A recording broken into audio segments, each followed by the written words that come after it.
Bab 176 Pertahanan Kota Monty.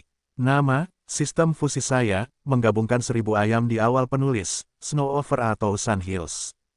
Plus mematikan mengatur ulang. Selamat, Tuan, karena berhasil menggabungkan semua binatang ajaib. Anda telah memperoleh 12.000 binatang ajaib tingkat perunggu dan 4.000 binatang ajaib tingkat perak. Suara pemberitahuan sistem bergema di telinganya.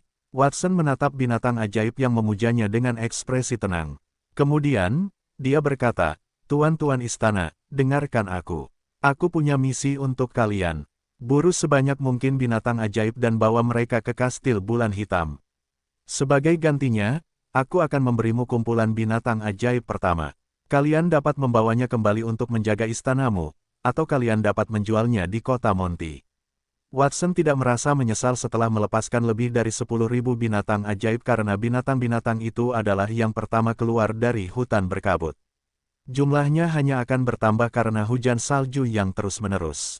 Dia dapat menggabungkan mereka dengan mudah dan mendapatkan ratusan kali lebih banyak dari itu. Dia tidak ingin binatang ajaib itu bertarung dengan golem batu raksasa, jadi dia menggabungkan mereka. Namun, bukan hanya karena alasan itu, dia bukan orang yang melakukan hal-hal yang tidak berguna. Binatang ajaib adalah hal ketiga yang ingin ia luncurkan setelah telur Phoenix dan golem batu raksasa. Dibandingkan dengan dua item pertama, binatang ajaib yang menyatu berasal dari unsur-unsur alami.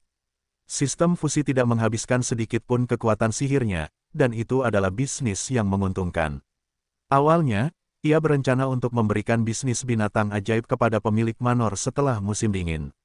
Namun, karena musim dingin telah tiba, ia memanfaatkan situasi tersebut. Ia akan fokus pada ketiga bisnis tersebut dan memperluas perdagangan lainnya secara bertahap. Itulah rencana awalnya untuk musim dingin. Ia yakin bahwa ia dapat meningkatkan kekuatan kastil Blackmoon beberapa level dalam 3 bulan. Terima kasih, Tuan Muda Watson. Semua pemilik manor saling memandang dan mengucapkan terima kasih kepadanya serempak. Norton mengikuti di belakang pemilik manor dan mengucapkan terima kasih juga. Ia melihat binatang ajaib di sekitarnya, dan tubuhnya yang gemuk gemetar. Banyak binatang ajaib di sekitarnya yang tidak dikenalinya, tetapi ada juga banyak makhluk yang dikenalnya. Misalnya, ada seekor beruang putih salju besar yang tingginya sekitar 5 meter dengan cakar merah darah dan pola berbentuk spiral di tangannya. Ada juga elang badai yang lebarnya lebih dari 10 meter saat mereka melebarkan sayapnya. Binatang-binatang ajaib itu adalah yang pernah dilihatnya saat dia mengikuti Watson ke hutan berkabut.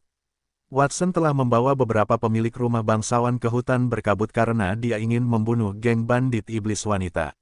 Dia cukup beruntung untuk menyaksikannya saat Watson menggabungkan binatang ajaib saat itu. Itu adalah yang kedua kalinya. Dia dilindungi oleh golem batu besar. Meskipun dia tahu bahwa binatang ajaib itu akan mendengarkan Watson setelah dia menggabungkannya, dia masih takut. Dia adalah orang yang pemalu dengan sedikit bakat. Komoditas utama peternakannya adalah susu murah, yang tidak dapat dibandingkan dengan pemilik tanah bangsawan lainnya. Dia bersyukur bahwa Watson tidak membencinya, yang memungkinkannya untuk bersekutu dengan kastil Blackmoon. Banyak pemilik tanah bangsawan yang memiliki keyakinan yang sama. Mereka masih khawatir ketika mereka menyadari bahwa akhirnya musim dingin telah tiba, dan puluhan ribu binatang ajaib menyerang mereka. Mereka tidak menyangka binatang ajaib itu akan datang ke kota Blackmoon, dan Watson segera menjinakkan mereka. Yang lebih penting, Watson memberi mereka monster ajaib itu setelah dia menggabungkannya. Setiap tanah bangsawan bisa mendapatkan sekitar 1000 binatang ajaib, dan itu adalah kekayaan yang sangat besar. Mereka khawatir tentang membantu kastil Blackmoon memperluas perdagangan luar negerinya saat itu. Apa yang akan mereka lakukan jika tiba-tiba musim dingin? Mereka tidak takut karena mereka memiliki golem batu raksasa, tetapi bagaimana dengan tanah bangsawan mereka? Siapa yang tahu apa yang akan terjadi jika mereka bertemu dengan sekelompok besar binatang ajaib? Mereka mungkin harus membakar tanah bangsawan mereka sendiri jika mereka ingin mendapatkan keuntungan dari kastil Blackmoon. Itu tidak sepadan. Kemudian, Watson memberitahu mereka untuk tidak takut karena kastil Blackmoon telah memikirkan jalan keluar bagi mereka. Betapa murah hati dan perhatiannya dia. Mereka mendesah dari lubuk hati mereka, rasanya luar biasa menjadi mitra bisnis Watson. Kejadian itu mengejutkan tidak hanya para pemilik rumah bangsawan tetapi juga ketiga saudara Watson. Musim dingin adalah bencana bagi banyak orang tetapi merupakan berkah bagi Watson. Saya yakin Kastil Blackmoon akan memiliki lebih banyak aset setelah musim dingin berakhir. Zeke mengelus bagian belakang lehernya. Matanya bersinar saat dia melihat binatang ajaib itu. Di matanya, itu bukanlah binatang ajaib tetapi gunung emas yang bergerak. Apakah Anda memiliki pertanyaan? Jika tidak, silakan lanjutkan perjalanan Anda. Watson melambaikan tangannya, dan para pemilik rumah bangsawan dengan rendah hati membungkuk kepadanya. Kemudian mereka berbalik dan kembali ke Monty Town. Mereka tidak lagi takut. Sebaliknya, ekspresi mereka dipenuhi dengan kegembiraan dan semangat juang. Pada musim dingin sebelumnya, binatang ajaib adalah masalah rumit yang tidak dapat mereka pecahkan. Kawanan binatang ajaib akan menghancurkan ladang dan membantai semua makhluk hidup. Namun, baik mangsa maupun identitas pemburu telah berubah. Binatang-binatang ajaib itu telah menjadi mangsa. Mereka tidak sabar untuk menangkap lebih banyak dari mereka sehingga mereka dapat menyerahkannya ke Kastil Blackmoon dengan imbalan uang. Kastil Blackmoon telah memberitahu lebih dari selusin pemilik istana tentang golem batu raksasa tingkat platinum dan kawanan monster ajaib. Berita itu dengan cepat menyebar ke istana-istana tetangga, dan mereka juga membentuk perjanjian dengan Kastil Blackmoon.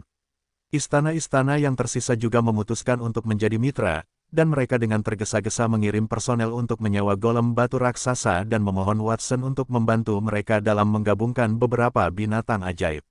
Beberapa pemilik rumah bangsawan yang sebelumnya tidak pernah menandatangani kontrak dengan Kastil Blackmoon merasa tergerak oleh berita tersebut dan bersedia mengirim personel ke kastil. Akan tetapi, sebagian besar rumah bangsawan tersebut cukup jauh dari Kastil Blackmoon, dan binatang ajaib itu mendatangkan malapetaka kepada mereka saat mereka dalam perjalanan, jadi butuh waktu sebelum mereka mencapai Kastil Blackmoon. Waktu berlalu dengan cepat. 2 hari berlalu. Waktu berlalu dengan cepat. 2 hari telah berlalu. Di balai kota di Monty Town. Balai kota adalah kantor yang didirikan oleh kerajaan. Monty Town adalah satu dari 4 kota di perbatasan. Ada lusinan pekerja kantor biasa di balai kota. Seorang petugas catatan bertanggung jawab untuk mencatat kejadian-kejadian di Monty Town setiap tahun untuk kerajaan. Ada juga seorang pejabat keuangan yang mengelola pajak kota, ditambah seorang pejabat pertahanan kota dan wali kota. Grant adalah wali kota Monty Town. Dia sedang duduk di kantor tingkat tertinggi di balai kota saat itu, dia tampak khawatir. Nama lengkap Grant adalah Grant Ptolemy. Dia berasal dari cabang keluarga Ptolemes dari keluarga Adipati Agung yang termasyhur di kerajaan Naga Suci. Dia menjadi wali kota Monty Town saat berusia sekitar 30 tahun, berkat perlindungan leluhurnya. Dibandingkan dengan petugas keuangan dan petugas catatan, yang keduanya berusia 50-an dan 60-an, dia tampak relatif muda dan menjanjikan. Namun, musim dingin baru saja tiba, dan binatang ajaib telah menghancurkan gerbang timur Monty Town. Lebih dari 100 binatang ajaib telah melarikan diri ke kota, 10 orang digigit, dan 3 orang meninggal secara tragis. Sampah. Sekelompok sampah, terutama mereka yang berasal dari pasukan pertahanan kota. Apa yang mereka lakukan? Geraint melemparkan tumpukan dokumen yang telah diserahkan kepadanya ke atas meja, dengan marah. Rambutnya yang bergelombang keemasan bergoyang karena marah. Keluarga Ptolemes memantapkan diri di kota kerajaan-kerajaan Naga Suci. Dia tidak berada di Monty Town karena keluarganya tidak menyukainya. Sebaliknya, mereka mengagumi kemampuannya. Itulah sebabnya mereka mengangkatnya menjadi wali kota. Ketika masa jabatan 10 tahunnya berakhir, keluarga Ptolemes akan memberinya posisi sebagai menteri. Merupakan aturan tak tertulis bagi para bangsawan untuk mengirim anggota keluarga mereka keluar untuk mendapatkan pengalaman dan kemudian kembali untuk diangkat ke posisi kunci. Hampir semua bangsawan melakukan itu. Geraint tidak merasa tidak puas dengan pengaturan keluarga, tetapi Monty Town berada di perbatasan, jadi letaknya agak jauh. Untungnya, tidak banyak pekerjaan, dan dia punya banyak waktu luang setiap hari. Satu-satunya hal yang tidak disukainya tentang musim dingin adalah cuaca dingin. Perbatasan terkutuk itu, entah mengapa, banyak binatang ajaib akan muncul setiap musim dingin. Dia akan kewalahan setiap kali harus melawan binatang ajaib itu. Dia tidak akan makan atau tidur nyenyak, dia akan selalu takut bahwa lebih banyak orang akan mati karena binatang ajaib itu. Akibatnya, penampilannya sendiri akan menurun. Tepat saat dia selesai membaca dokumen itu, terdengar ketukan cemas di pintu. Seorang penjaga berbaju besi menerobos masuk ke ruangan. Sesuatu yang buruk telah terjadi, wali kota. Lubang yang disebabkan oleh binatang ajaib di gerbang timur telah dibuka oleh beberapa binatang ajaib tingkat perak yang kuat. Lebih dari 200 binatang ajaib berhasil masuk ke kota. Orang yang bertanggung jawab untuk memperbaiki tembok kota juga mati. Apa? Geran merasa pusing dan hampir jatuh ke tanah. Dia menarik napas dalam-dalam dan menenangkan diri. Dia berdiri dan berkata, "Aku tidak bisa mengandalkan pasukan pertahanan kota lagi. Di mana orang-orang dari persekutuan penyihir dan tentara bayaran di kota? Tangkap mereka sekarang." Serikat penyihir dan para tentara bayaran sebenarnya lebih kuat daripada pasukan pertahanan kota, khususnya pemimpin kelompok tentara bayaran angin utara. Pemimpinnya, Ron, adalah seorang ahli tingkat emas yang mirip dengan Presiden Serikat Penyihir, Audrey. Musim dingin di kota Monty sangat menyenangkan karena mereka ada di sana. Wali kota Geran, Serikat Penyihir, dan kelompok tentara bayaran angin utara sedang pergi berperang melawan Kastil Bulan Hitam. Mereka belum kembali. Kenapa harus sekarang? Sakit kepala Geran semakin parah. Dia berjalan menuju tembok dan mengambil pedang panjang di tembok. "Bawa aku ke tembok kota yang rusak terlebih dahulu." Dia memberi perintah kepada para penjaga untuk memimpin jalan. Dia mengumpulkan sekelompok penjaga dan keluar dari balai kota, langsung menuju gerbang timur kota Monty.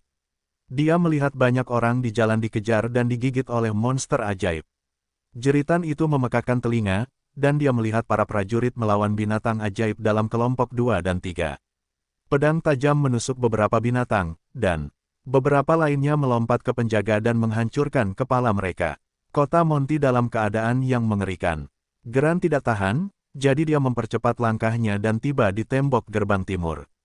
Saat dia melihat ke bawah, dia hampir jatuh dari atas tembok kota. Beberapa orangutan raksasa dengan sayap besar di punggung mereka memimpin pasukan ribuan binatang ajaib. Mereka menghantam tembok kota dengan ganas. Orangutan raksasa itu memiliki bulu putih bersih dan 6 lengan yang kuat, tingginya hampir 10 meter. Mereka mengambil batu-batu besar dan melemparkannya ke tembok kota, retakan muncul di tembok.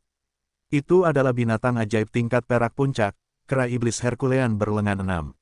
Ada 3 dari mereka. Mereka biasanya hanya muncul selama akhir musim dingin, mengapa mereka muncul sekarang? Di luar gerbang timur kota Monty, lengan kera Herculean berlengan 6, yang tebalnya beberapa meter, dengan cepat menarik sebongkah besar tanah dari tanah dan menggosoknya di antara telapak tangannya beberapa kali. Lapisan cahaya seputih salju melapisi permukaan tanah, dan bola es putih yang terjepit membentuk bukit kecil terlempar dengan ganas ke arah tembok kota ke arah Geran. Es padat putih besar melesat melintasi parabola yang indah, meninggalkan jejak kabut es yang panjang di udara. Keahlian khas kera Herculean berlengan 6 adalah mantra tingkat perak, lemparan es yang besar. Apapun yang ditangkapnya akan berubah menjadi es besar seukuran gunung kecil. Pada saat yang sama, ia membawa kerusakan elemen es. Es yang sangat besar itu akan meledak setelah pertemuan itu, menyebarkan tombak es dengan daya tembus yang sangat besar. Cepat! Lindungi wali kota. 5 dari lusinan prajurit di sekitar Geran berjalan maju dan mengangkat perisai perunggu mereka, mencoba menangkis serangan itu. Bang! Bongkahan es raksasa kera monster itu menghantam perisai dengan suara yang teredam. 2 perisai di tengah hancur dan ambruk, mereka menjadi besi tua. 2 penjaga di belakang perisai hancur menjadi daging cincang sebelum mereka sempat berteriak. Darah segar berceceran di seluruh tubuh Geran, itu mewarnai pakaian bangsawannya yang cantik menjadi merah. Setelah itu, es itu meledak. Es dan batu yang pecah melesat keluar seperti senapan mesin, menjatuhkan 3 penjaga yang tersisa. Luka seukuran mangkuk muncul di tubuh mereka, mereka menutupi lengan dan paha mereka. Mereka tampak sangat menyedihkan. Raung! Salah satu kera Herculean berlengan 6 menepuk dadanya, itu mengungkapkan ledakan tawa aneh seperti manusia. Mata merahnya yang besar bersinar dengan ejekan. Apakah itu mengejek kita? Geran menyeka darah di pipinya dengan sapu tangan, matanya terbuka lebar. Dia bisa mendengar cemoohan dalam tawa binatang ajaib yang menusuk telinga mereka. Mengapa rasanya binatang ajaib tahun itu berbeda dari yang biasanya? Binatang-binatang itu biasanya mengandalkan kekuatan mereka sendiri untuk mengamuk di sekitar kota selama musim dingin. Bahkan jika mereka terluka, mereka tidak akan mundur. Kera Herculean berlengan 6 itu bisa saja terbang ke kota dengan sayap mereka. Namun, mereka bersembunyi dan menciptakan bongkahan es yang besar itu. Sepertinya mereka sama sekali tidak ingin memasuki kota itu. Mereka berdiri bersama binatang-binatang ajaib lainnya sambil menyentuh cakar dan taring mereka yang tajam, air liur menetes dari sudut bibir mereka. Mereka jelas-jelas kelaparan, tetapi mereka tidak maju. Seolah-olah mereka sedang menunggu saat tembok kota itu ditembus. Seolah-olah binatang-binatang ajaib itu tiba-tiba memperoleh kecerdasan manusia. Lepaskan anak panah itu dengan cepat. Hati Geran dipenuhi rasa takut. Dia tidak tahu apakah binatang-binatang itu telah menjadi lebih pintar setelah beberapa kali gagal menerobos gerbang kota setiap musim dingin. Mungkin mereka tidak bisa lagi menganggap binatang-binatang itu sebagai binatang biasa. Sialan, kota Monty saat ini tidak memiliki pasukan elit yang kuat. Mengapa binatang-binatang ajaib harus menyerang sekarang? Manusia bukanlah tandingan bagi binatang-binatang ajaib yang tangguh yang setingkat dengan mereka. Serikat penyihir dan kelompok tentara bayaran angin utara tidak ada di sana, mereka hanya memiliki pasukan pertahanan kota, yang tidak cukup untuk bertahan melawan binatang-binatang ajaib itu. Wus, wus, wus. Hampir bersamaan dengan kata-katanya, hujan anak panah turun dari atas tembok kota, mereka menuju ke arah kelompok binatang ajaib itu. Ada 1000 prajurit di atas tembok kota, dan tidak ada kekurangan elit tingkat perunggu dan perak, yang merupakan 1/10 dari jumlah total prajurit. Ribuan anak panah yang dibungkus aura tempur menyerupai belalang. Mereka menciptakan lengkungan yang menakjubkan di langit dan mengguncang orang-orang hingga ke inti. Namun, mereka tidak berguna. Sebelum anak panah ditembakkan, salah satu kera Herculean berlengan 6, yang tampaknya menjadi pemimpin kawanan, meraung. Itu adalah sinyal bagi binatang buas untuk melarikan diri. Binatang-binatang ajaib itu bergerak cepat, mereka mundur ratusan meter hingga mereka berada sekitar 1000 meter dari puncak tembok kota. Sebagian besar anak panah tidak dapat mencapai jarak itu, jadi binatang-binatang ajaib berhasil menghindarinya dengan mudah. Sisanya mendarat di tubuh binatang-binatang ajaib dengan kulit luar yang tebal. Setelah hujan anak panah berhenti, kera Herculean berlengan 6 itu memimpin binatang-binatang ajaib itu ke arah tembok lagi. Tawa mengejek yang mereka dengar ketika menepuk dadanya semakin keras. Lepaskan anak panah. Apa yang kalian tunggu? Apakah kalian belum makan? Geran berteriak marah pada pasukan yang tercengang di sebelahnya. Para prajurit itu belum pernah melihat binatang ajaib yang cerdas seperti itu. Mereka semua terkejut. Bahkan Geran belum pernah melihat yang seperti itu, apalagi para prajurit. Mereka harus menghancurkan binatang-binatang itu, jika tidak, mereka akan dimakan. Pasukan itu melepaskan gelombang demi gelombang anak panah ke udara. Namun, binatang-binatang ajaib itu akan lari saat para prajurit menarik busur dan memasang anak panah mereka. Ketika mereka melepaskan tembakan, binatang-binatang ajaib itu akan kembali ke depan tembok kota dan melemparkan batu-batu besar ke arahnya untuk menghancurkannya. Anak panah itu bahkan tidak melukai binatang-binatang itu. Namun, ratusan prajurit terbunuh oleh batu-batu besar yang tertutup es. Lebih dari 10 menit kemudian, para prajurit dari pasukan pertahanan kota tampak sedih. Mereka tidak dapat melukai binatang ajaib itu karena mereka menemukan cara untuk menghindarinya. Akan tetapi, para prajurit tidak seberuntung itu, dan mereka tetap harus melindungi kota. Jika mereka mundur, keluarga mereka akan mati. Jika mereka tidak mundur, mereka akan mati. Tidak seorang pun tahu siapa orang pertama yang meletakkan busur dan anak panah mereka, tetapi banyak orang lain yang mengikutinya. Keputusasaan menyebar seperti infeksi, ia menelan seluruh pasukan. Wali kota Geran, terlalu berbahaya di sini. Mari kita kembali ke balai kota untuk mengemasi barang-barang kita dan segera pergi. Saya rasa kota Monty akan segera jatuh. Kita harus melarikan diri ke wilayah perbatasan dan meminta bantuannya. Seorang pengawal pribadi mendekati Geran dan mencoba membujuknya. Saya tidak akan pergi kemanapun. Jika saya pergi, kota ini akan hancur. Geran mengatupkan giginya dan menghunus pedangnya dari pinggangnya. Keluarganya mungkin telah mengirimnya ke sana, tetapi ia bukanlah orang yang berdarah dingin. Ia tidak akan pernah meninggalkan kehidupan ratusan ribu warga di kota Monty. Kau tidak akan bisa menyelamatkan siapapun jika kau tidak pergi. Bibir penjaga itu bergerak, tetapi dia tidak mengatakannya dengan keras karena dia melihat seorang prajurit tingkat perunggu berlumuran darah berlari ke arahnya dengan kecepatan penuh. Wali kota Geran, sebagian besar kelompok tentara bayaran di kota dan para penyihir dari persekutuan penyihir baru saja dievakuasi. Mereka mengaku tidak dapat membuat keputusan tanpa pemimpin mereka, jadi mereka memilih untuk pergi. Kita harus menghentikan mereka. Bajingan-bajingan itu. Mereka biasanya makan dan minum dengan baik di Monty Town.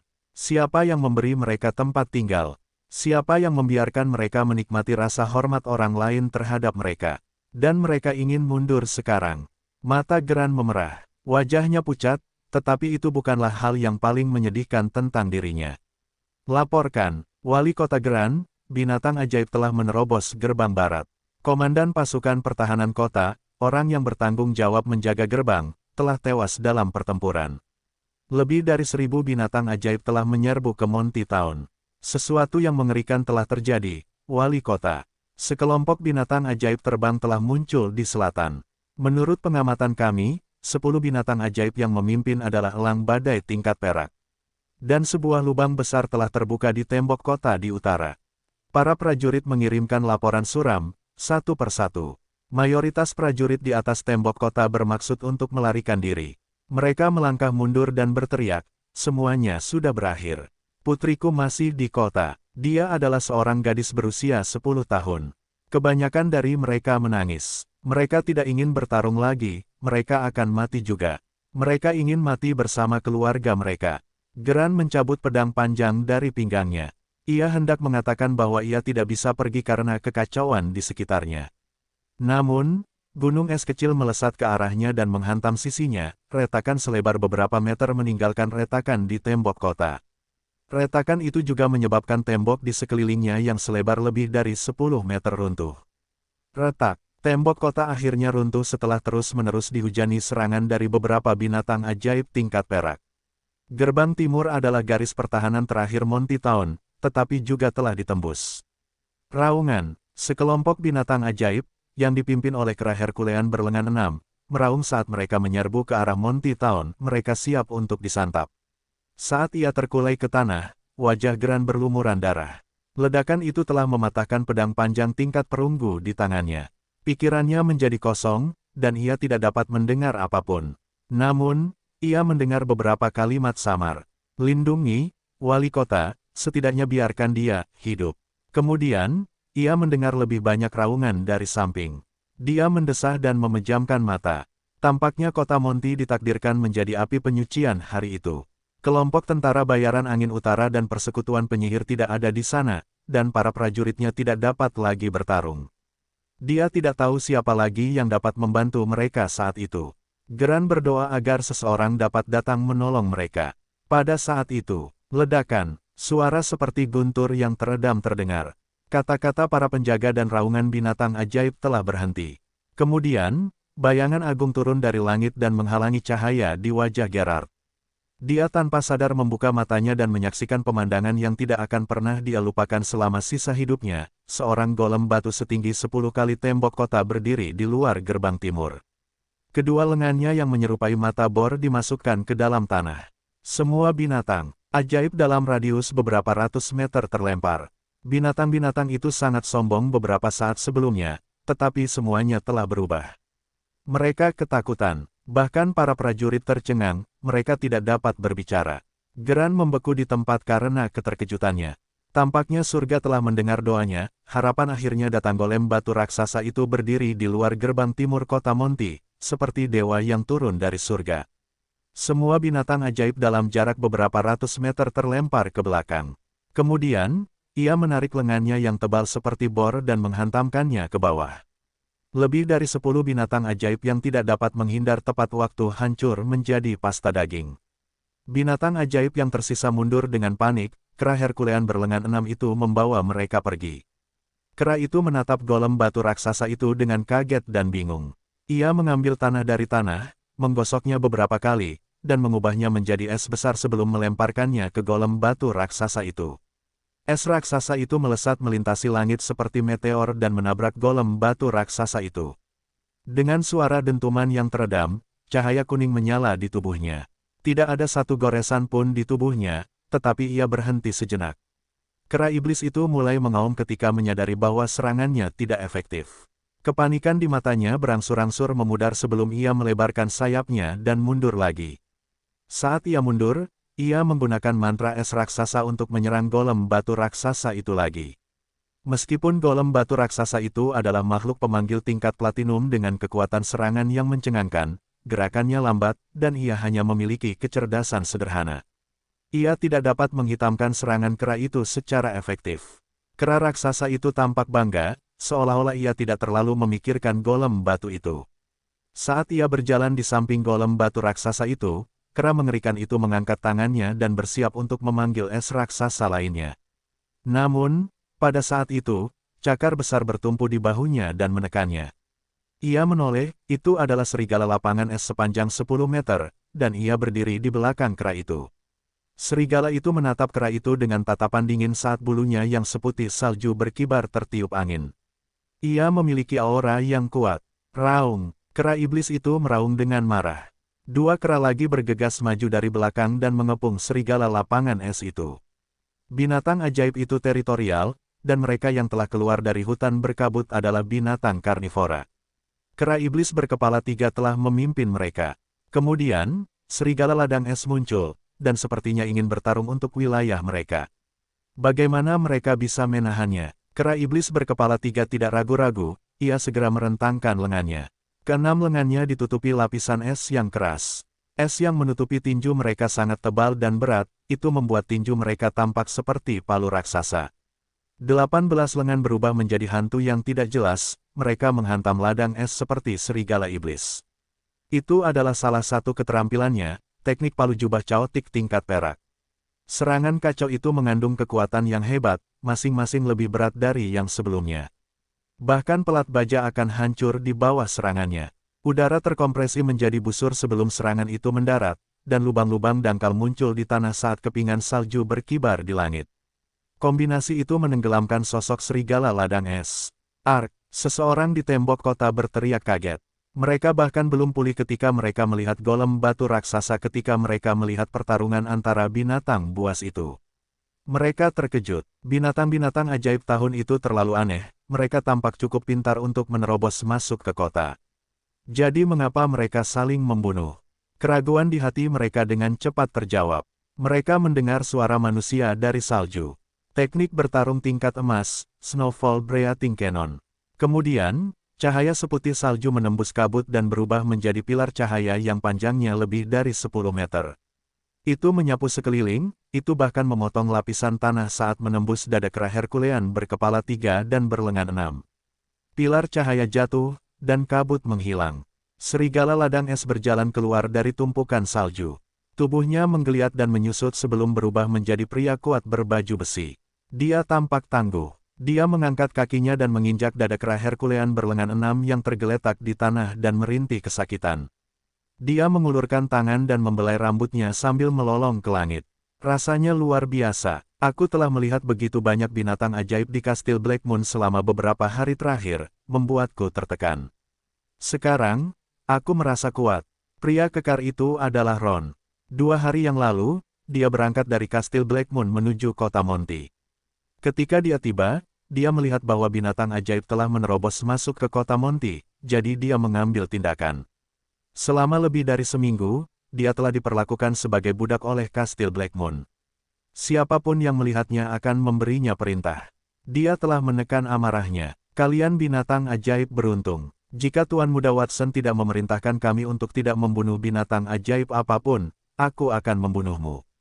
Sayang sekali dia ingin kami menangkapmu. Ron menginjak dada kera itu dan menginjaknya. Aku akan memberimu 2 pilihan, menyerah atau mati. Kera itu melolong dan merangkak dari tanah. Ia menyatukan ke-6 lengannya dan berbaring di lantai. Ia gemetar saat menundukkan kepalanya. Sepertinya ia telah memilih untuk menyerah. Ribuan binatang ajaib lainnya mengikutinya. Itu pilihan yang cerdas. Ron mungkin mengatakan itu, tetapi matanya menunjukkan emosi yang berbeda. Ia ingin binatang ajaib itu melawan, dengan begitu, ia akan punya alasan untuk membunuh mereka untuk melampiaskan kemarahan di hatinya. Ron, kenapa kau baru kembali sekarang? Di mana Audrey? Dengan bantuan beberapa penjaga, Grant telah meninggalkan tembok kota gerbang timur dan berjalan di depan Ron. Ekspresinya sedikit gelisah. Lupakan saja, sekarang bukan saatnya untuk membicarakan itu. Karena kalian sudah kembali, ada harapan untuk kota Monty. Binatang ajaib telah menyerang kita di keempat arah, dan banyak orang melarikan diri dari kota. Cepat dan bantu kami, wali kota Gran, lama tidak bertemu. Ron menoleh untuk menatapnya dan berkata, tidak apa-apa jika Anda membantu. Ekspresi Gran segera berubah. Apa maksudmu? Maksudku, kamu tidak butuh bantuanku. Kota Monty baik-baik saja. Jika kamu tidak percaya padaku, kamu bisa melihatnya. Ron mengangkat tangannya dan menunjuk ke kota Monty. Gran melihat ke arah jarinya, dan dia melihat pemandangan yang mengejutkannya. Ada lebih dari 10 golem batu raksasa di sekitar kota, mereka bangkit satu demi satu. Golem batu itu telah mengelilingi kota Monty hingga menjadi tembok kota setinggi 100 meter, mereka berhasil menutup celah di dinding asli. Selain itu, asap memenuhi kota. Mereka juga bisa mendengar raungan binatang buas dan teriakan wanita serta anak-anak dari mana-mana. Suara-suara itu berangsur-angsur melemah, dan bahkan asapnya pun berkurang. Titik-titik, sekelompok penjaga berdiri di depan gerbang barat kota Monty, mereka tampak muram. Mereka melihat binatang buas bersisik besar dengan dua sayap seperti kelelawar, mirip kadal. Binatang buas itu membuka mulutnya yang berdarah, yang dipenuhi lendir hijau korosif, dan mencabik-cabik mayat. Pakaian mewah yang dikenakan mayat itu robek, dan kepalanya juga hancur berkeping-keping. Mayat itu milik Direktur Pasukan Pertahanan Kota-Kota Monty. Dia adalah satu dari hanya 4 pejabat. Dia adalah seorang prajurit tingkat perak, tetapi dia bahkan tidak bisa menahan satu pukulan pun dari naga bumi, binatang buas tingkat perak. Naga bumi adalah binatang buas dari garis keturunan klan naga. Meskipun itu bukan naga penuh, itu masih keturunan klan, yang memungkinkannya mencapai puncak tingkat perak.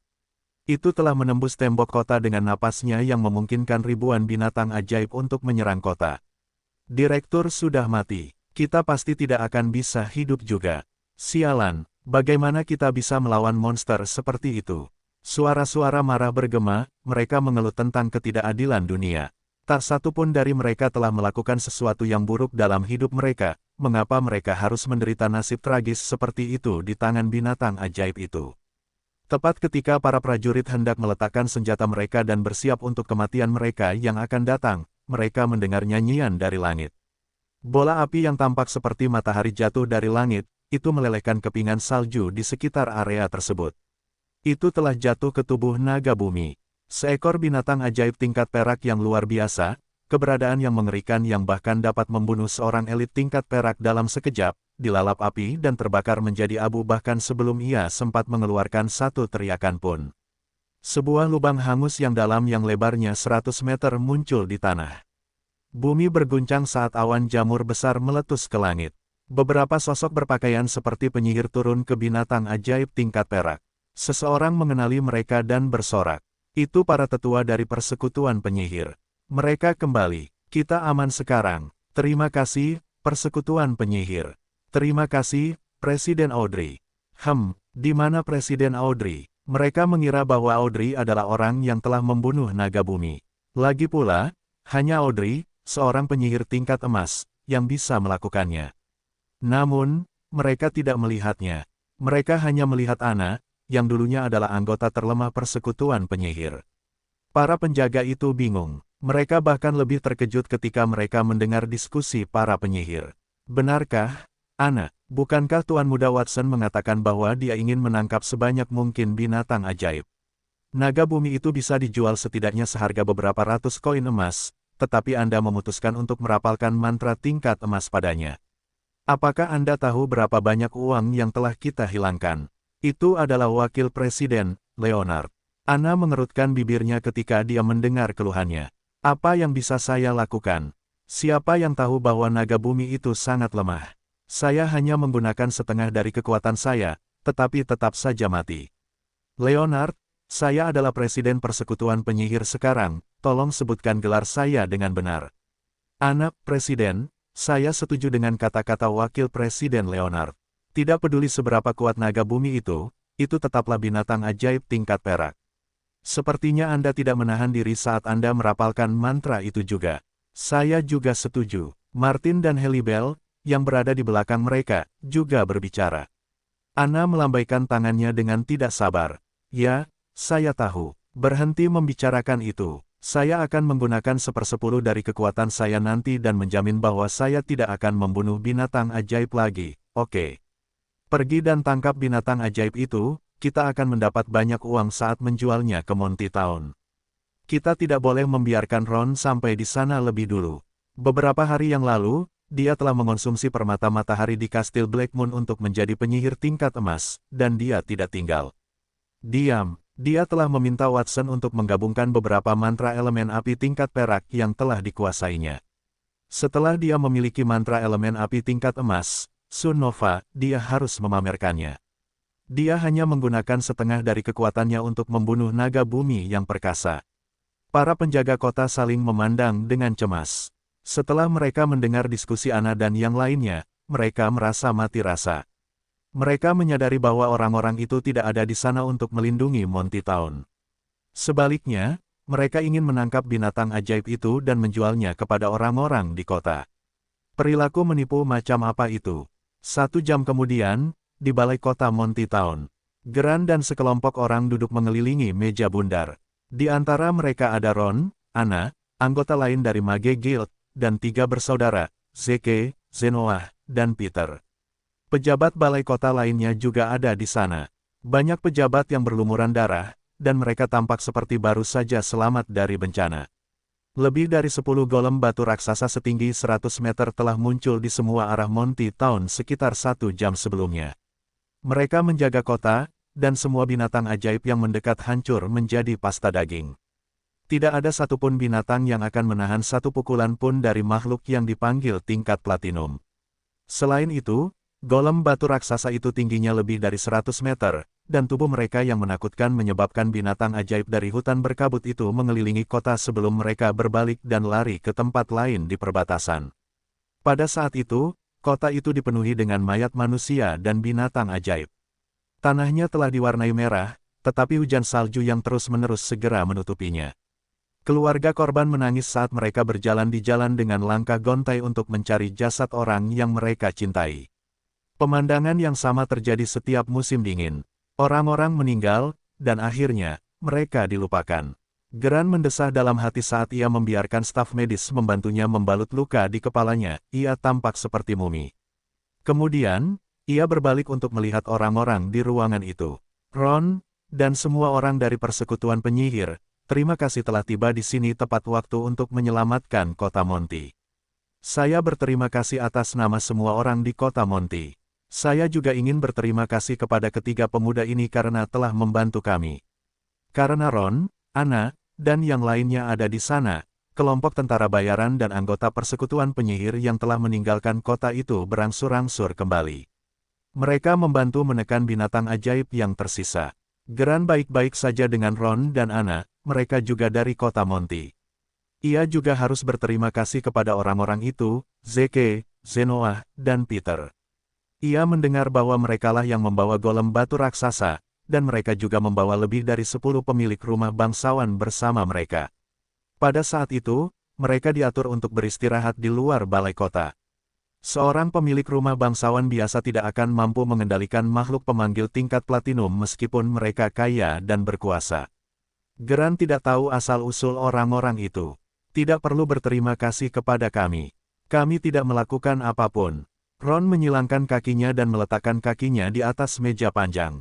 Dia tidak lagi berada di kastil bulan hitam. Dia telah kembali ke sikap mendominasi seperti biasanya. Dengkuran tidak puas bergema dari samping ketika dia mengatakan itu. Seorang pejabat balai kota berkata dengan tidak senang, "Ya, kalian tidak berbuat banyak. Jika kalian tidak pergi, bagaimana kota Monty bisa berakhir seperti ini?" Sebagai salah satu dari 4 kota di perbatasan, Monty Town dapat dengan mudah bertahan hidup di musim dingin di masa lalu. Tembok kota, yang mengelilingi kota itu tingginya lebih dari 10 meter, dan terbuat dari batu tingkat perunggu. Tembok itu dapat menahan serangan binatang ajaib tingkat perunggu dengan mudah. Sebagian besar binatang ajaib dari hutan berkabut berada di tingkat besi dan perunggu, mereka tidak dapat menembus tembok. Mereka hanya akan melihat beberapa binatang ajaib tingkat perak dan emas di akhir musim dingin. Serikat penyihir dan kelompok tentara bayaran dapat menghadapi binatang-binatang itu dengan mudah. Namun, tahun itu, Para elit dari kedua pasukan itu tidak ada di sekitar, dan binatang ajaib itu sangat kuat. Pejabat balai kota tidak dapat melampiaskan amarah mereka pada binatang ajaib, jadi mereka hanya dapat menyalahkan Ron. Tidak dapat dikatakan bahwa mereka menyalahkan mereka. Jika mereka tidak pergi ke kastil bulan hitam untuk keinginan egois mereka sendiri, apakah mereka akan kehilangan begitu banyak orang hari itu? Jelas itu salah mereka. Menurutmu dengan siapa kau berbicara? Aku akan memberimu kesempatan untuk mengatakannya lagi. Mata Ron menyipit saat aura tingkat emas yang mengerikan meletus dari tubuhnya, pejabat balai kota, yang telah berbicara, memucat, dan tubuhnya gemetar. Kata-kata arogan Ron segera menyebabkan ketidakpuasan di antara para pejabat itu. Ron, aku memperingatkanmu, ini balai kota, jangan terlalu sombong. Mari kita bicarakan tentangmu saja. Berapa banyak waktu yang kau buang untuk menyerang kastil Blackmoon? Kau bahkan membawa peramal itu bersamamu. Jika dia ada di sini, dia bisa menghadapi binatang ajaib itu dengan mudah. Apakah kau mengakui bahwa kau bersalah atas kejahatan ini? Ketiga orang asing ini pasti orang-orang dari kastil Blackmoon. Mereka membawa ribuan binatang ajaib ke kota. Meskipun mereka berhasil menahan binatang buas lainnya, mereka juga menghancurkan kota. Ditambah lagi, mereka bahkan tidak membunuh binatang buas itu, mereka hanya mengendalikannya. Bagaimana jika mereka merencanakan sesuatu yang buruk? Berbahaya meninggalkan begitu banyak binatang ajaib di sekitar kota. Bagaimana menurutmu kau harus memberi kami kompensasi? Geran tidak menghentikan bawahannya ketika mereka melompat keluar untuk mengungkapkan pikiran mereka. Mungkin dia juga memiliki kekhawatiran yang sama. Persekutuan penyihir dan kelompok tentara bayaran angin utara adalah pasukan terkuat di kota itu. Dia dan beberapa pemimpin balai kota hanya memiliki kekuatan tingkat perak, dan pasukan pertahanan kota hanya memiliki sebagian besar prajurit tingkat besi dan perunggu. Mereka hanya memiliki sedikit elit tingkat perak. Biasanya, kedua pasukan itu mengandalkan kekuatan mereka untuk mencari keuntungan pribadi secara diam-diam. Dia selalu menutup mata terhadap hal itu. Namun, sepertinya dia harus berurusan dengan orang-orang itu. Dia adalah wali kota, dialah yang memiliki kekuasaan paling besar di sana. Saya pikir Anda salah paham terhadap kami. Kami tidak punya rencana jahat. Zeke mengetuk jarinya di atas meja. Kami membawa binatang ajaib itu dari kastil Blackmoon. Mereka mendengarkan perintah kami sepenuhnya. Mereka sama sekali tidak berbahaya, termasuk binatang ajaib yang kami kendalikan. Kami akan mengirim mereka kembali ke kastil Blackmoon untuk pelatihan, dan mereka akan menjadi pasukan tempur di masa depan. Mulai sekarang, musim dingin tidak akan lagi membawa bencana ke perbatasan. Sebaliknya, 3 bulan itu akan menjadi periode emas untuk pengembangan perbatasan. Oh, beberapa pejabat balai kota tampak meremehkan saat mereka membahasnya. Omong kosong apa? Anda mengatakan bahwa binatang ajaib itu akan mendengarkan Anda, bagaimana kami bisa mempercayai Anda? Bahkan jika binatang ajaib yang dijinakkan itu mendengarkan Anda, bagaimana Anda akan membuat binatang ajaib di Monty Town? Mendengarkan perintah Anda, apakah Anda dapat berkomunikasi dengan mereka? Apakah Anda memiliki beberapa kemampuan khusus? Petik 2, itu benar. Jika terjadi kesalahan, apakah Anda akan bertanggung jawab untuk itu? Anda harus menghitung kerugian kami di Monty Town. Lebih dari 2.000 binatang ajaib telah datang ke Monty Town, dan lebih dari 10.000 orang telah terbunuh, termasuk lebih dari 2.000 penjaga. Banyak orang kehilangan anggota keluarga mereka. Bagaimana dengan rumah-rumah dan jalan-jalan yang rusak itu? Sebagai kompensasi, Anda dapat meninggalkan golem batu raksasa itu di sini.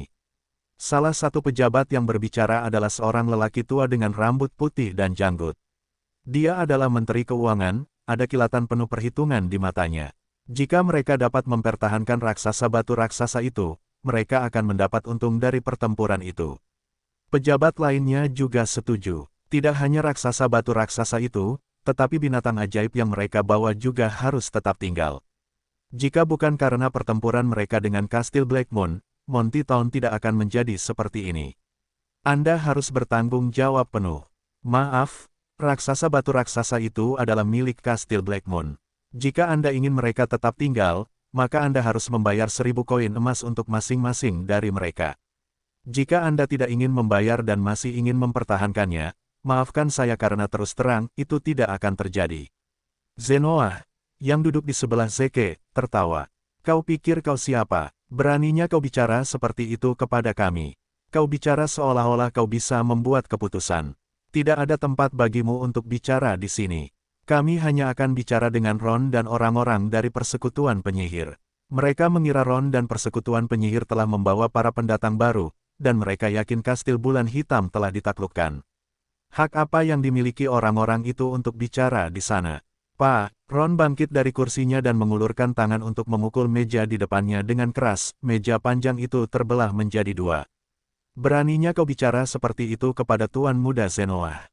Apakah kau mencari kematian? Ron, ada apa denganmu?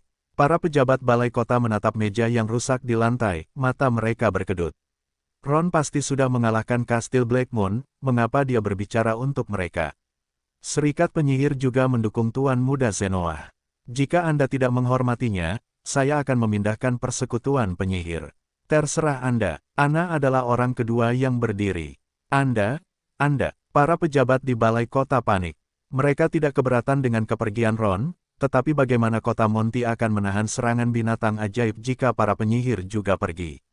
Semuanya, berhenti berdebat dan dengarkan aku. Mata Geran berbinar, dan dia melambaikan tangannya.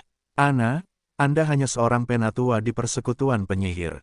Anda tidak berhak mengambil keputusan. Panggil Audrey ke sini, saya ingin berbicara dengannya. Dia memiliki hubungan yang baik dengan Audrey, dia pasti akan mendengarkannya. Dia memiliki pikiran yang sama dengan bawahannya. Audrey telah membawa peramal itu bersamanya ketika dia pergi menyerang kastil Blackmoon untuk menjamin kemenangannya. Mereka pasti sudah bertarung lama karena lawan mereka memiliki makhluk pemanggil yang kuat seperti golem batu raksasa. Geralt menganggap itu spekulasi yang masuk akal. Dia marah ketika Audrey membawa peramal itu bersamanya.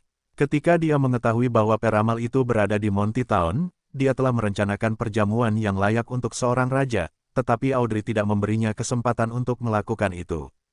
Jelas dia tidak terlalu memikirkannya. Dia pasti telah menduduki kastil Blackmoon, dia tidak berada di Monty Town karena dia harus mengkonsolidasikan pasukan lawannya. Sepertinya persekutuan penyihir menjadi lebih kuat dengan kekuatan baru itu. Geralt membutuhkan cara untuk menyeimbangkannya. Wali kota Geran, Anda salah paham. Saya sekarang adalah presiden persekutuan penyihir. Presiden Audrey tewas dalam pertempuran dengan kastil Blackmoon. Kita semua, termasuk Ron, adalah bagian dari kastil Blackmoon sekarang. Ana menatap Geran dengan ekspresi aneh. Kata-katanya seperti bom yang mengaduk ombak di permukaan air. Anda ingin berbicara dengan bawahan, dan bahkan orang yang sudah mati, alih-alih tuan kita. Bukankah kau menaruh kereta di depan kuda? Tidak ada ruang bagi kami untuk berbicara ketika orang-orang dari kastil bulan hitam ada di sini. Kami tidak ada apa-apanya dibandingkan dengan mereka. Apa katamu? Geran belum pulih dari keterkejutannya saat mendengar kata-kata Ana. Dia membuka mulutnya tanpa sadar, semua deduksinya salah. Apakah persekutuan penyihir kalah? Bukan hanya dia, yang lain juga tampak terkejut. Bagaimana dengan peramal itu? Geran meragukan bahwa peramal itu akan kalah, tetapi Ron memotongnya sebelum dia bisa menyelesaikan kata-katanya. Peramal itu menjadi Tuan Muda Watson karena dia menghargai bakat Tuan Muda Watson, dan sekarang dia juga menjadi anggota kastil Blackmoon. Ngomong-ngomong, Ron dan anggota persekutuan penyihir, kecuali Nona Ana, hanyalah budak kastil Blackmoon. Zeke tahu bahwa Geran salah paham, jadi dia tersenyum saat melemparkan bom itu padanya. Apakah mereka nyata? Geran bersandar di kursinya dengan lemah. Persekutuan penyihir telah kalah, dan peramal itu telah memberontak terhadap mereka. Kastil Blackmoon dapat bergerak tanpa hambatan melintasi seluruh perbatasan dengan dukungan elit tingkat platinum. Tidak banyak orang yang berani memprovokasi kastil Blackmoon setelah itu. Bahkan jika keluarga Ptolemes berpengaruh di kerajaan, mereka tetap harus menghormati peramal itu. Dia mengira Ron dan anggota persekutuan penyihir telah kembali dari kemenangan mereka melawan kastil Blackmoon. Tampaknya sebaliknya, kastil Blackmoon telah mengendalikan mereka. Geran menarik napas dalam-dalam beberapa kali sebelum pulih dari keterkejutannya. Dia duduk tegak dan bersikap sopan. Tamu-tamu terhormat dari kastil Blackmoon, anak buahku mungkin telah menyinggung Anda tadi. Mohon maafkan kami. Anda baru saja mengatakan bahwa kami dapat membeli golem batu raksasa seharga 1000 koin emas. Saya ingin membeli beberapa lagi, dan saya dapat membayar 1500 koin emas untuk masing-masingnya. Terlepas dari kekuatan kastil Blackmoon, dia tidak akan berani menyinggung mereka karena hubungan mereka dengan peramal itu. Jika dia tahu tentang kekalahan persekutuan penyihir, dia tidak akan membiarkan bawahannya membuat pernyataan yang tidak pantas itu, dia akan membuat mereka memuji Kastil Blackmoon sebagai gantinya. Dia bertanya-tanya apakah kata-kata mereka membuat Zeke marah. Bagaimana jika pria itu marah dan melaporkan masalah itu kepada peramal? Itu semua salah Ron. Ron telah bertindak begitu arogan sehingga dia pikir mereka telah memenangkan pertempuran. Apakah itu tidak curang? Dia sangat marah. Grant melotot ke arah Ron dengan marah. Monty Town bahkan tidak bisa menahan binatang ajaib, apalagi menanggung amarah elit tingkat platinum. Wali kota Grant, tidak perlu melakukan itu. Saya baru saja mengatakannya. Golem batu raksasa berharga 1000 koin emas. Harga itu tidak akan berubah. Orang-orang Kastil Blackmoon semuanya adalah pengusaha yang ramah. Kami tidak punya niat buruk. Ketika Zeke melihat Grant ingin mundur, dia melambaikan tangannya dan berkata, pemilik manor lain telah menyewa golem batu raksasa itu. Jika Anda menginginkannya, Wali Kota Grant, saya akan kembali ke Kastil Blackmoon untuk mendapatkannya untuk Anda. Mungkin, waktunya tidak cukup. Saya punya banyak binatang ajaib. Saya bisa menjualnya kepada Anda terlebih dahulu. Harganya 1 koin emas untuk binatang ajaib tingkat perunggu dan 10 koin emas untuk binatang ajaib tingkat perak. Selain binatang ajaib, kami juga dapat menyediakan senjata dan baju zirah yang sangat bagus. Kami dapat menjamin bahwa kota Monty akan mampu bertahan dari krisis ini. Harganya juga 1 koin emas untuk peralatan tingkat perunggu dan 10 koin emas untuk peralatan tingkat perak. Bagaimana menurut Anda? Zeke tentu saja dapat memanfaatkan kesempatan untuk menaikkan, jika tidak menggandakan, harga golem batu raksasa itu. Dia pikir Geralt tidak akan mengatakan apapun, tetapi dia tidak bermaksud melakukannya karena Kastil Blackmoon ingin membuat perjanjian jangka panjang dengan kota Monty, bukan kesepakatan satu kali. Davis, bagaimana menurut Anda? Gerard merenung sejenak sebelum menoleh ke Menteri Keuangan, Davis, yang berada di sampingnya. Davis bertanggung jawab atas keuangan seluruh Monty Town, dan dia lebih ahli dalam hal harga material. Wali kota, monster dan perlengkapan tingkat perunggu umumnya dijual seharga beberapa koin emas atau bahkan 10 koin emas, dan perlengkapan tingkat perak yang lebih baik dapat mencapai harga 100 koin emas. Saya pikir harganya sangat rendah. Namun, kita perlu memeriksa barang-barang itu terlebih dahulu untuk melihat apakah ada masalah dengan binatang dan senjata ajaib itu. Davis mengelus jenggot putihnya saat berbicara. Nada suaranya tidak lagi berapi-api seperti sebelumnya. Dia menyadari bahwa Kastil Blackmoon begitu kuat sehingga bahkan persekutuan penyihir dan kelompok tentara bayaran Northwind tidak dapat mengalahkannya. Dia tidak dapat memprovokasi mereka, dia ingin membalas ketulusan mereka sebagai gantinya. Tentu saja, dia tidak begitu saja mempercayai kata-kata Zeke. Apakah Kastil Blackmoon menurunkan harga karena kebaikan hati mereka? Dia tidak berpikir demikian. Mungkin juga barang-barang itu rusak, jadi dia tidak berani menawarkan harga tinggi. Tuan muda dari Kastil Blackmoon, saya ingin melihat barang-barang yang kalian sebutkan. Apakah akan ada masalah? Sebagai rekan kerja yang telah bekerja bersama selama bertahun-tahun, Grant memahami apa yang dimaksud Davis dan bertanya dengan ragu-ragu. Tentu saja, Wali Kota Grant, silakan. Zeke berdiri dan memberi hormat bangsawan tradisional. Dia membuat gerakan mengundang dengan ekspresi percaya diri. Dia percaya bahwa binatang ajaib mereka pasti akan memuaskan orang-orang di Monty Town. Setengah jam kemudian, di sebuah rumah bangsawan di dekat gerbang barat Monty Town. Dulunya tempat ini adalah kediaman seorang pria kaya. Beberapa jam yang lalu, pria kaya itu dan para pelayannya dicabik-cabik oleh binatang ajaib yang menerobos gerbang barat. Kemudian, para penjaga telah membersihkan tempat itu dan menggunakannya untuk menampung binatang ajaib. Ratusan penjaga mengelilingi istana. Mereka sangat waspada saat mengawasi bagian dalam istana dengan ekspresi gugup. Tanpa sadar mereka mengencangkan cengkeraman mereka pada senjata di tangan mereka. Mereka takut binatang ajaib itu akan melarikan diri. Ada lebih dari 50.000 binatang ajaib di istana itu. Satu persatu, mereka merangkak di tanah. Mereka memenuhi istana sampai penuh. Hanya ruang kosong yang luas yang tersisa di tengah. Lebih dari 100 binatang ajaib dengan berbagai bentuk dan ukuran berdiri di sana. Ada seekor elang badai yang sedang menyisir bulu-bulunya yang panjang. Ada juga seekor liger bersayap berkepala dua. Ketika salah satu binatang ajaib menarik perhatian mereka, binatang-binatang itu akan menundukkan kepala mereka. Binatang ajaib di tengah itu semuanya adalah binatang tingkat perak, mereka adalah raja yang memang pantas. Tidak ada binatang ajaib lain yang berani bertindak gegabah seperti itu. Apakah Anda membawa binatang ajaib tingkat perak itu ke bagian terdalam istana, Tuan Muda Zeke? Ada lebih dari 100 binatang ajaib tingkat perak di sana. Kastil Black Moon benar-benar kaya. Geran berdiri di luar istana sambil melihat ke dalamnya. Pandangannya jatuh pada binatang ajaib tingkat perak di tengah.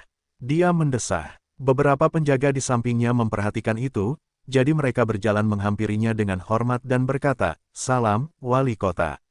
Dia mengangguk sebagai tanggapan. "Benar, Wali Kota Geran. Binatang ajaib itu berasal dari Kastil Black Moon," kata Zeke. "Binatang ajaib itu terlihat cukup bagus. Aku ingin tahu seberapa kuat mereka." Menteri Keuangan, Davis, yang mengikuti Geran, berkata sambil melihat binatang ajaib di tengah istana dengan hati-hati. Binatang ajaib itu terutama disortir menjadi 3 kategori, ukuran, spesies, dan warna bulunya. Tidak perlu menyebutkan ukurannya. Semakin besar binatang ajaib, semakin besar kekuatan dan pertahanannya. Spesiesnya juga penting. Sebagai binatang ajaib tingkat perak, binatang ajaib karnivora besar lebih kuat dari kelinci dan burung pegar dengan pola makan rumput. Berikutnya adalah warna bulunya, semakin murni warnanya, semakin murni garis keturunannya. Karena dia memiliki pemahaman terperinci tentang binatang ajaib, Davis menemukan bahwa binatang ajaib tingkat perak yang dibawa oleh Kastil Bulan Hitam semuanya adalah tingkat atas dalam hal ukuran, spesies, dan warna bulunya. Dia bahkan bisa tahu sekilas mana dari 50.000 binatang ajaib yang liar dan mana yang milik Kastil Bulan Hitam. Sepertinya tidak ada yang salah dengan binatang buas itu, tetapi siapa yang tahu apakah ada penyakit yang tidak bisa dilihat dari luar. Davis bergumam pelan. Dia masih sedikit khawatir. Menurut pendapatnya, masing-masing binatang ajaib itu bisa dijual setidaknya seharga 100 koin emas, tetapi Kastil Bulan Hitam ingin menjualnya hanya seharga 10 koin emas. Kerugiannya terlalu besar. Pengusaha mana di dunia ini yang mau merugi? Jika Tuan Davis ragu, mari kita lakukan uji coba. Saya akan memilih binatang ajaib acak untuk melawan prajurit tingkat perak Kota Monty. Kita lihat siapa yang menang pada akhirnya. Dengan begitu, mereka seharusnya bisa memverifikasi kualitas binatang ajaib itu, kata Zeke. Itu ide yang bagus. Para pejabat yang bepergian bersamanya saling memandang dan mengangguk. Geran juga setuju dan memberi perintah kepada sekelompok penjaga di sekitar istana. "Pergi dan carikan aku prajurit tingkat perak."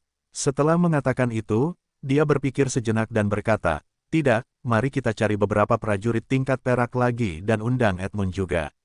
Manusia bukanlah tandingan bagi binatang ajaib dengan level yang sama dengan mereka. Lebih baik mencari beberapa orang lagi untuk berjaga-jaga. Mereka bisa melihat kekuatan binatang ajaib tingkat perak yang dibawa Zeke saat mereka bertarung melawan prajurit tingkat perak."